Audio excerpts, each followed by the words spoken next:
அந்த அறிவிப்போல் அன்ப தருவாளே சின்ன அறிவிப்பும் இன்றி சுடுவாளே நீயும் தும்மிடி தும்மிடி ஆயுசு 100ஆக என் உயிர் உன்னோட பத்திர சொத்தாக என் பார்வை உன்னோடு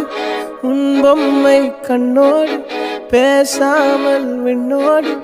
நாம் மிதந்து போவோம் காதாரா அடியாள